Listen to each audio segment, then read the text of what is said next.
First the Superman movie, and now the Supergirl movie. And there's one thing that both these movies cannot do. These boys cannot consistently show the might of the power a Kryptonian has when they're fighting. I can't physically throw up in my mouth. Take Man of Steel, for example. Every single time Kryptonians are going up against each other, you feel the impact of their fight sequences. There's not a single fight sequence in Man of Steel that feels underwhelming. Now, in Supergirl, there are a couple of moments when they actually show how powerful she really is. Then, in the other 85%, her fights feel really weak and lack the way the Kryptonian battle sequence should have. And it's really bad. Maybe it's a me problem. Maybe I just notice it, but this literally takes me out of the movie where I'm like, dude, you just went from looking like someone who could go through a planet and destroy it, to now going like 5 miles per hour through some buildings. Like, where are we going with this? And you're about to have both of these Kryptonians going up against Brainiac.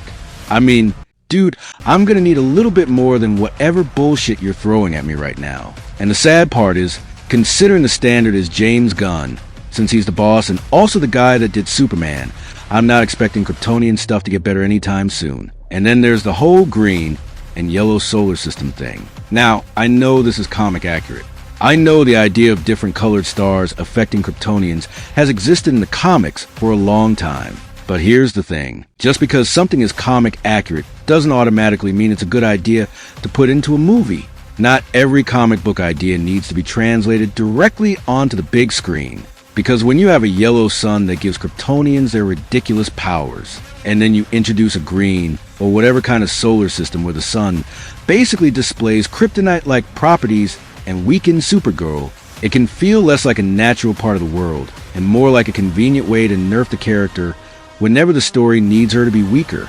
You spend all this time establishing that this is a Kryptonian who is supposed to be insanely powerful, and then suddenly the environment changes, and she's struggling in a way that makes the whole power scale feel inconsistent. Again, I understand that it's comic accurate, but movies aren't comics. You have to translate these ideas in a way that actually works for medium. And this reminds me of another franchise that had a similar problem with inconsistent power scaling. The Boys. By the time we got to the finale, after everything we've been told about these characters and the kind of power they possessed, I was expecting something much bigger. You have all these characters who have been built up as ridiculously powerful, and after all the talk about going scorched earth and everything that was supposed to happen, we basically ended up with a relatively normal, weak-ass fight inside the White House. And I'm sitting there thinking, that's it? This is what all that build-up was for? And that's exactly what I don't want to see happen with these Kryptonians. Because if you're going to give me Superman, Supergirl, and eventually Brainiac, I want these characters to actually feel like the powerhouses that they're supposed to be. The story itself feels like it doesn't know exactly what kind of movie it wants to be. You have Supergirl dealing with something very personal, especially after her dog gets shot by Krem, which sends her on this quest to retrieve the antidote from him. But Krem himself wasn't really a fleshed out villain. There wasn't really anything that interesting or compelling about him beyond being just blatantly evil.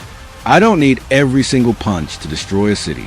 I don't need every fight to end with a planet exploding. But I need weight. I need impact. I need to feel that when two Kryptonians punch each other, something serious just happened. Man of Steel understood this. When Superman and Zod were fighting, you felt every hit.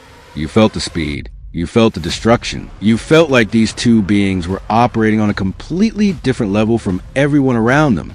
That's the standard. And if we're going to have Supergirl and Superman going up against someone like Brainiac, then I need the movie to make me believe that these are actually the kinds of beings who can take on that threat. Because right now, the biggest problem isn't that the Kryptonians aren't powerful. It's that the movies aren't consistently making them feel powerful. And that's a huge difference. So maybe I'm being too harsh. Maybe I'm just paying way too much attention to power scaling. But if you're making a movie about Superman and Supergirl, two of the most powerful beings in the DC universe, I don't think it's unreasonable to expect their fights to actually feel powerful. What do you guys think? Am I overthinking this? Or do you also feel like the Kryptonian fights in these newer DC movies are lacking the weight and impact that Man of Steel gave us? Because personally, I need these Kryptonians to start throwing hands like Kryptonians again. Let me know your thoughts in the comments, and if you enjoyed the video, hit that like button. Subscribe for more DC and Marvel breakdowns, and I'll see you in the next one.